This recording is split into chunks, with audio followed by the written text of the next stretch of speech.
Hello friends, welcome to BSK competitive Adda YouTube channel. Friends, APPSC కొత్త నోటిఫికేషన్కి సంబంధించి ఒక అప్డేట్ వచ్చింది. అలాగే గ్రామ సచివాలయం జాబ్స్కి సంబంధించినటువంటి అప్డేట్స్తో పాటు మిగిలినటువంటి మరికొన్ని జాబ్స్ యొక్క ఇంపార్టెంట్ అప్డేట్స్ ఈ వీడియోలో చూద్దాము. వీడియో చూస్తున్న ప్రతి ఒక్కరు కూడా వీడియోని లైక్ చేసి మీ ఫ్రెండ్స్కి అయితే షేర్ చేయండి. ఫస్ట్ టైం మన ఛానల్ని విజిట్ చేస్తే సబ్స్క్రైబ్ చేసుకొని బెల్ సింబల్ని యాక్టివేట్ చేసుకోండి. ఫ్రెండ్స్, ముందుగా చూసుకున్నట్లయితే హైదరాబాద్లో ఉన్నటువంటి భారత్ సంచార్ నిగమ్ లిమిటెడ్ బిఎస్ఎన్ఎల్ నుంచి ఒక నోటిఫికేషన్ అప్రెంటిస్షిప్కి సంబంధించి రిలీజ్ కావడం జరిగింది. ఇందులో కేటగిరీ 1 గ్రాడ్యుయేట్ అండ్ టెక్నీషియన్ డిప్లొమాకి సంబంధించి మనకి ఇక్కడ అప్రెంటిస్కి సంబంధించినటువంటి రిక్రూట్మెంట్ అయితే రిలీజ్ చేశారు. గ్రాడ్యుయేషన్ కింద 34 వేకెన్సీస్, డిప్లొమా టెక్నీషియన్ కింద 34 వేకెన్సీస్ ఉన్నాయి. గ్రాడ్యుయేట్ చేసినటువంటి వారికి per month 9,000 rupees, diploma technician చేసినటువంటి వారికి 8,000 రూపీస్ పర్ మంత్ ఇస్తారు. Electronics engineering, telecommunication engineering, electrical engineering triple computer engineering, electronics and computer engineering చేసినటువంటి వారు ఈ రిక్రూట్మెంట్కి సంబంధించి అప్లికేషన్స్ పెట్టుకోవచ్చు.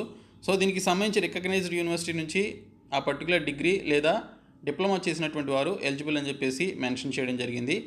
Age will be followed as per apprenticeship rules అని చెప్పేసి మెన్షన్ చేశారు. ఈ ట్రైనింగ్ వచ్చేసి మనకి 1 ఇయర్ పాటు ఉంటుందని మెన్షన్ చేయడం జరిగింది. ఈ ట్రైనింగ్ పీరియడ్లో నెలకి మీకు పైన మెన్షన్ చేసిన విధంగా డిప్లొమా వారికి అలాగే గ్రాడ్యుయేట్ చేసినటువంటి వారికి ఈ విధంగా మీకు స్టైఫెండ్ రూపంలో శాలరీస్ అనేవి ఇవ్వడం జరుగుతుంది. 2019 నుంచి 2022 మధ్యన పాస్ అవుట్ అయినటువంటి గ్రాడ్యుయేట్ అండ్ డిప్లొమా క్యాండిడేట్స్ ఈ రిక్రూట్మెంట్స్కి సంబంధించి అప్లికేషన్స్ అయితే పెట్టుకోవచ్చు. ఇంపార్టెంట్ డేట్స్ చూసుకున్నట్లయితే మీరు ఈ నెల 16వ తేదీ నుంచి 22వ తేదీ మధ్యన NATS పోర్టల్లో మీరు అప్లికేషన్స్ అయితే సబ్మిట్ చేసుకోవాల్సి ఉంటుంది. అలాగే last date for applying Bharat Sanchar Nigam limited హైదరాబాద్కి సంబంధించి ఈ నెల 24వ తేదీలోపు అప్లికేషన్ సబ్మిట్ చేయాలి. సర్టిఫికేట్ వెరిఫికేషన్ వచ్చేసి ఈ నెల 28వ తేదీన మనకి హైదరాబాద్లో ఉంటుందని చెప్పేసి మెన్షన్ చేశారు. అడ్రస్ కూడా మనకి ఇక్కడైతే ఇవ్వడం జరిగింది. మార్నింగ్ 10 AM నుంచి 1 PM మధ్యన ఈ నెల 28వ తేదీన ఈ పర్టికులర్ అడ్రస్లో మనకి డాక్యుమెంట్ వెరిఫికేషన్ అయితే చేయడం జరుగుతుంది. సో క్వాలిఫికేషన్స్ ఉన్నటువంటి వారు అఫీషియల్ బిఎస్ఎన్ఎల్కి సంబంధించినటువంటి ఈ పర్టికులర్ వెబ్సైట్లోనికి వెళ్ళి మీరు అప్లికేషన్స్ అయితే సబ్మిట్ చేయండి. ఫ్రెండ్స్, ఏపీపీఎస్సీ అఫీషియల్ వెబ్సైట్లో మనకి రీసెంట్గా రిలీజ్ చేసినటువంటి కొత్త నోటిఫికేషన్కి సంబంధించి ఒక అప్డేట్ అయితే వచ్చింది. ఇక్కడ చూసుకున్నట్లయితే అటెన్షన్ అని చెప్పేసి ఇచ్చారు. APPSC lecturers or assistant professors in homeo in the AYUSH department అని చెప్పేసి ఇవ్వడం జరిగింది. సో దీనిపైన క్లిక్ చేస్తే మనకి ఈ విధంగా ఓపెన్ అవుతుంది. This functionality requires user login with your credentials అని చెప్పేసి ఇక్కడైతే చూపించడం జరుగుతుంది. సో ఈ రిక్రూట్మెంట్కి సంబంధించి ప్రీవియస్గా ఎవరైతే అప్లై చేసుకున్నారో వారు లాగిన్ అయ్యి దీనికి సంబంధించిన డీటెయిల్స్ అయితే చూసుకోవచ్చు. అలాగే ఏపీపీఎస్సీ గ్రూప్ 1 సర్వీసెస్కి సంబంధించి కూడా మనకు ఒక అప్డేట్ అయితే రావడం జరిగింది. సో దీనికి సంబంధించి మీరు ఇక్కడ ఈ వెబ్సైట్ ఓపెన్ చేసినట్లయితే వెబ్ నోటు అలాగే టెంటేటివ్ ప్రయారిటీ లిస్ట్కి సంబంధించి స్పోర్ట్స్ కోటాకి సంబంధించినటువంటి డీటెయిల్స్ అయితే మనకి ఇక్కడ మెన్షన్ చేశారు. సో వెబ్ నోట్లో ఉన్నటువంటి విషయాలు కూడా మీరు ఇక్కడైతే చూడొచ్చు. సో వెబ్ నోట్లో ఇచ్చినటువంటి విషయాలు చూసుకున్నట్లయితే it is hereby informed that the candidates shortlisted for group 1 services under meritorious sports quota were called for verification of the certificates by sports authority of Andhra Pradesh 6/6/2022 to decide their eligibility by government level committee అని చెప్పేసి mention చేయడం జరిగింది. అయితే ఇక్కడ చూసుకున్నట్లయితే the list is hosted on commissions website. The candidates are directed to submit their grievances if any on there status on are before 26/2022 అని చెప్పేసి ఇక్కడైతే మెన్షన్ చేయడం జరిగింది. సో ఏమైనా గ్రీవెన్సెస్ కంప్లైంట్స్ ఏమైనా చేయాలి అనుకుంటే స్పోర్ట్స్ కోటా అభ్యర్థులు ఈ నెల 20వ తేదీలోపు ఇక్కడ ఇచ్చినటువంటి మెయిల్ ఐడికి గ్రీవెన్సెస్ అయితే పంపించవచ్చు.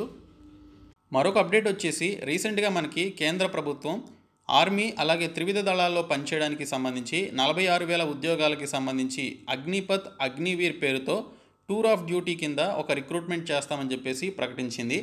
దీనికి సంబంధించి నిన్న బీహార్ అలాగే హర్యానా రాష్ట్రాల్లో భారీ ఎత్తున నిరుద్యోగులు ఆందోళనలు చేశారు. ట్రైన్స్ని అలాగే వాహనాలని తగలబెట్టడం జరిగింది. ఎందుకు అంటే ఇది 4 సంవత్సరాల వరకే సర్వీస్ ఉంటుందని కేంద్ర ప్రభుత్వం ప్రకటించింది. 4 సంవత్సరాల తర్వాత 25% ఆఫ్ క్యాండిడేట్స్ని పర్మనెంట్ చేసి మిగిలినటువంటి 75% క్యాండిడేట్స్ని ఆ జాబ్లో నుంచి ఆ సర్వీస్ నుంచి తీసివేస్తామని చెప్పేసి ప్రకటించడం జరిగింది. సో 4 సంవత్సరాల తర్వాత మా పరిస్థితి ఏంటి అని చెప్పేసి బీహార్ హర్యానా రాష్ట్రాల్లో ఉన్నటువంటి పర్టికులర్ క్యాండిడేట్స్ దీనికి సంబంధించి భారీ ఎత్తున ఆందోళనలు చేశారు. సో ఈ నేపథ్యంలో కేంద్ర ప్రభుత్వం ఒక నిర్ణయం తీసుకోవడం జరిగింది. సో ఈ 46,000 ఉద్యోగాలు ఏవైతే ఉన్నాయో ఈ 46,000 ఉద్యోగాలకి సంబంధించి ఈ సంవత్సరం చేసేటువంటి ఈ రిక్రూట్మెంట్కి మనకి 23 సంవత్సరాల వరకు ఏజ్ లిమిట్ని అయితే పెంచడం జరిగింది. బట్ రీసెంట్గా మనకి ఈ రిక్రూట్మెంట్కి సంబంధించినటువంటి అనౌన్స్మెంట్ చేసినప్పుడు మినిమం 17.5 ఇయర్స్ నుంచి 17.5 ఇయర్స్ నుంచి 21 ఇయర్స్ మధ్య ఏజ్ లిమిట్ ఉండాలని చెప్పేసి మెన్షన్ చేశారు. సో నిన్న జరిగినటువంటి భారీ ఎత్తున నిరుద్యోగుల యొక్క ఆందోళన నేపథ్యంలో కేంద్ర ప్రభుత్వం 21 సంవత్సరాలను కాస్త 23 సంవత్సరాలుగా పొడిగించడం జరిగింది. దీంతో అగ్నిపథ్కి సంబంధించినటువంటి గరిష్ట వయోపరిమితి 21 సంవత్సరాల నుంచి 23 సంవత్సరాలకి పెంచడం జరిగింది. అయితే ఈ 23 సంవత్సరాల వయోపరిమితి పెంపు అనేది ఓన్లీ ఈ సంవత్సరానికి సంబంధించినటువంటి రిక్రూట్మెంట్కే వర్తిస్తుందని కేంద్ర ప్రభుత్వం ప్రకటించడం జరిగింది. సో ఈ విధంగా వయోపరిమితి అయితే పెంచారు. సో మనకి దీనికి సంబంధించి త్వరలో నోటిఫికేషన్ అయితే వస్తుంది. ఇంకా సచివాలయం జాబ్స్కి సంబంధించి ఒక అప్డేట్ అయితే వచ్చింది. సచివాలయ ఉద్యోగుల మూల వేతనం 22,416 అని చెప్పేసి బేసిక్ పేకి సంబంధించిన ఇన్ఫర్మేషన్ ఇది ఇచ్చారు. గ్రామ వార్డు సచివాలయాల్లో ప్రొబేషన్ ఖరారయ్యే ఉద్యోగులకు మూల వేతనం బేసిక్ పే కింద 22,416గా ప్రభుత్వం నిర్ణయించింది. ఈ దస్త్రంపై ముఖ్యమంత్రి జగన్మోహన్ రెడ్డి గురువారం సంతకం చేసి తదుపరి చర్యలు తీసుకోవాలని అధికారులను ఆదేశించారు. ఈ విషయాన్ని గ్రామ వార్డు సచివాలయాల శాఖ అధికారులు ధృవీకరించారు. 2 ఏళ్ల సర్వీస్ పూర్తయి శాఖాపరమైనటువంటి పరీక్షల్లో ఉత్తీర్ణులైనటువంటి వారి ప్రొబేషన్ నెలాఖరులోగా ఖరారు చేసి జూలై నుంచి కొత్త వేతన స్కేలు అమలు చేయాలని ప్రభుత్వం నిర్ణయించింది. రాష్ట్ర వ్యాప్తంగా దాదాపు 1,00,000 మంది ఉద్యోగులకు ప్రొబేషన్ ఖరారు చేసే అవకాశం ఉందని అధికారులు చెప్తున్నారు. సో ఈ మూల వేతనంతో పాటు డిఏ, హెచ్ఆర్ఏ ఇవన్నీ కూడా కలిపితే నెలకి 30,000 రూపాయల వరకు శాలరీ రావచ్చు అని చెప్పేసి గ్రామ వార్డు సచివాలయాల ఉద్యోగ సంఘాల నేతలు అంచనా వేస్తున్నారు. దీనికి సంబంధించి వార్డు సచివాలయ ఉద్యోగులకు కూడా గుడ్ న్యూస్ అయితే వచ్చింది. ప్రొబేషన్ డిక్లరేషన్కు జగన్ సర్కార్ గ్రీన్ సిగ్నల్. జూలై 1 నుంచి కొత్త పీఆర్సీ ప్రకారం జీతాలని చెప్పేసి కలెక్టర్లకు అధికారాలు అని చెప్పేసి మనకి ఇక్కడైతే డీటెయిల్స్లో ఇచ్చారు. సో ఇక్కడ చూసుకున్నట్లయితే జూలై 1వ తేదీ నుంచి ఉద్యోగులకు కొత్త పీఆర్సీ ప్రకారం వేతనాలు ఇవ్వాలని సీఎం జగన్ ఆదేశించినట్లు తెలుస్తోందని డీటెయిల్స్లో ఇవ్వడం జరిగింది. మరొక అప్డేట్ వచ్చేసి హెచ్సిఎల్లో టెక్ బి నియామకాలు అని చెప్పేసి మెన్షన్ చేశారు. ఏపీ నుంచి 1,500 మందిని తీసుకుంటామని వారు తెలపడం జరిగింది. మీకు ఇంటర్మీడియట్లో 60% ఆఫ్ మార్క్స్ ఉన్నట్లయితే హెచ్సిఎల్లో టెక్ బి రిక్రూట్మెంట్కి సంబంధించి సెలెక్ట్ అయినట్లయితే మీరు 1,00,000 రూపీస్ పే చేయాల్సి ఉంటుంది. మీకు 12 నెలలు ట్రైనింగ్ ఇచ్చి ఆ తర్వాత అదే సంస్థలో సాఫ్ట్వేర్ జాబ్ అనేది ఇవ్వడం జరుగుతుంది. ఇంటర్మీడియట్ పాస్ అయినటువంటి వారు రిక్రూట్మెంట్కి అప్లై చేయడానికి ఎలిజిబిలిటీ అయితే ఉంది. ఓన్లీ ఏపీ నుంచే 1,500 మందిని తీసుకుంటామని చెప్పేసి ఆ సంస్థ అధికారులు తెలిపారు. ఈ ఏడాది ప్రపంచవ్యాప్తంగా 12,000 మందిని నియమించుకోవాలని చెప్పేసి భావిస్తున్నట్లుగా కూడా మనకి ఇక్కడ డీటెయిల్స్లో ఇవ్వడం జరిగింది. కాబట్టి ఇంటర్మీడియట్ పాస్ అయినటువంటి వారు హెచ్సిఎల్ టెక్ బికి సంబంధించి 2021, 22 అలాగే 2020లో పాస్ అవుట్ అయినటువంటి ఇంటర్మీడియట్ క్యాండిడేట్స్ ఈ రిక్రూట్మెంట్కి సంబంధించి అప్లికేషన్స్ అయితే పెట్టుకోవచ్చు. ఇంకా హేతుబద్ధీకరణపై టీచర్ల నిరసన గళం అని చెప్పేసి ఇక్కడ డిఎస్సికి సంబంధించి ఒక అప్డేట్ అయితే వచ్చింది. డిఈఓ కార్యాలయాల ఎదుట నిరసనలు, ఆందోళనలు.